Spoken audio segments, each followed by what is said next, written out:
பொதுவாக மஞ்சூரியனாலே எல்லாருமே விரும்பி சாப்பிடுவாங்க. வெளியே வாங்குறத விட அட்டகாசமான டேஸ்ட்டில் வீட்டிலே செஞ்சு கொடுக்கலாம்.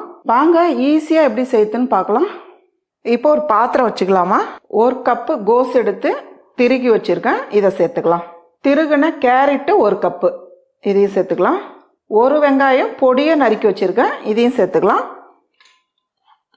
சின்னதாக ஒரு குடமிளகாய் எடுத்து பொடியை நறுக்கி வச்சுருக்கேன், இதையும் சேர்த்துக்கலாம்.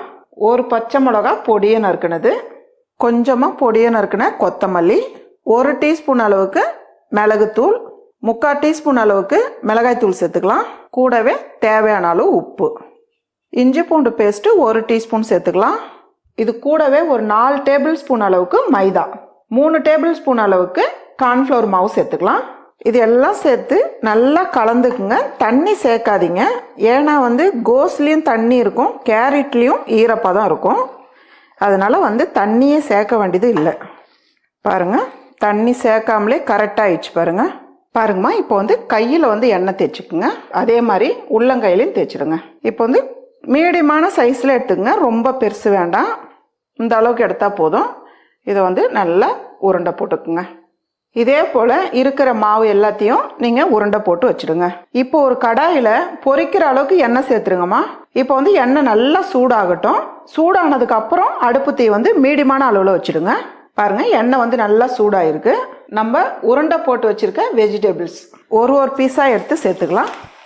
எல்லாத்தையும் சேர்த்துட்டு கொஞ்ச நேரம் வெந்ததுக்கு அப்புறம் திருப்பி விடுங்க. இப்போ இதை அப்படியே திருப்பி விடுங்க. எல்லா பக்கமும் வெந்து வர அளவுக்கு நல்லா திருப்பி விடுங்கம்மா. அடுப்போட தீ மீடியமான அளவில் வச்சுடுங்க. ரொம்ப ஃபாஸ்ட்டாக வச்சுட்டிங்கன்னா மேலே கலர் மாறும், உள்ளே வேகாமல் இருக்கும். நீங்கள் மீடியமான அளவில் வச்சுட்டிங்கன்னா உள்ளே இருந்தே நல்லா வெந்து வரும். பாருங்கள், பார்க்கறதுக்கு எவ்வளோ நல்லா இருக்கு பாருங்கள். ஃபுல்லாக வெஜிடபிள்ஸ் தான் இது.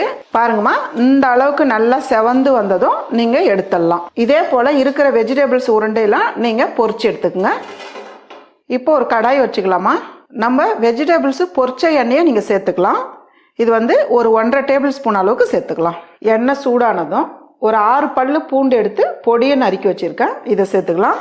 கூடவே 1 துண்டு இஞ்சி எடுத்து பொடியை நறுக்கியிருக்கேன், இதையும் சேர்த்துக்கலாம். இது 2 சேர்த்து ஓரளவுக்கு வதக்கிடுங்க. ஃபஸ்ட்டு பாருங்கள், இந்த அளவுக்கு வதங்கி வரும்போதே 1 வெங்காயம் நல்லா மெலிசாக கட் பண்ணியிருக்கேன். நீங்கள் கட் பண்ணுறது எப்படி ஒன்றாலும் கட் பண்ணிக்கலாம், நம்மளோட விருப்பம் தான் இது. இதையும் சேர்த்துக்கலாம். வெங்காயம் சேர்த்து நல்லா ஃபஸ்ட்டு வதக்கிடுங்க. பாருங்கள், வெங்காயம் இந்த அளவுக்கு நல்லா வதக்கிடுங்க.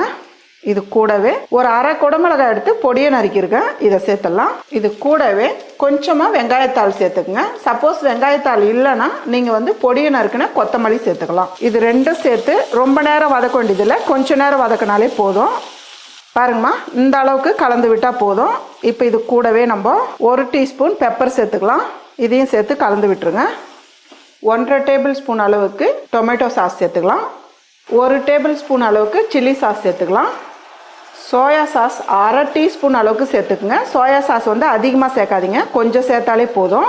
கூடவே தேவையான அளவு உப்பு சேர்த்துடலாம்.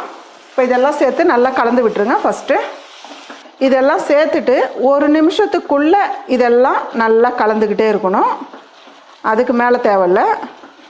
இப்போ இது கூடவே நம்ம ஒரு 1/2 டீஸ்பூன் அளவுக்கு கார்ன்ஃப்ளவர் மாவு எடுத்து தண்ணியாக கரைச்சி வச்சுருக்கேன், இதையும் சேர்த்துடலாம். இதை சேர்த்து நல்லா கலந்து விடுங்க. அதே போல் இந்த கார்ன்ஃப்ளவர் மாவு தண்ணி நல்லா சுண்டி வரணும். ஒரு 2 நிமிஷத்துக்கு அப்படியே விட்டிங்கன்னா, கலந்து விட்டிங்கன்னா நல்லா சுண்டிடும். அடுப்பு தீ குறைச்சி வச்சுடுங்க, டக்குன்னு சுண்டிடும். இல்லைன்னா பாருங்கள், கார்ன்ஃப்ளவர் மாவு சேர்த்து நல்லா தண்ணி சுண்டிடுச்சு பாருங்கள். இப்போ இந்த டைமில் 2 டீஸ்பூன் அளவுக்கு தண்ணி சேர்த்தா போதும். பாருங்கள், தண்ணி சேர்த்து நல்லா கலந்து விட்டுட்டு, ரொம்ப தண்ணியாக இருக்கக்கூடாது, இந்த பதத்தில் தான் இருக்கணும். இப்போ நம்ம பொரிச்சு வச்சுருக்க உருண்டையை இதில் சேர்த்துடலாம்.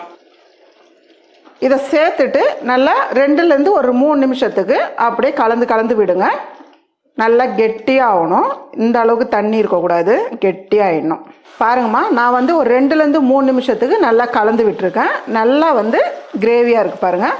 அதே போல் இந்த உருண்டையில் இந்த மசாலாலாம் இறங்கும் போது நல்லா ஜூஸியாக இருக்கும் சாப்பிடும் போது.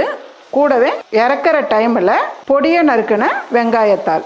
அவ்வளோதாம்மா, நல்ல ஒரு டேஸ்டான ரொம்ப ஈஸியான வெஜ்ஜி மஞ்சூரியன் ரெடி.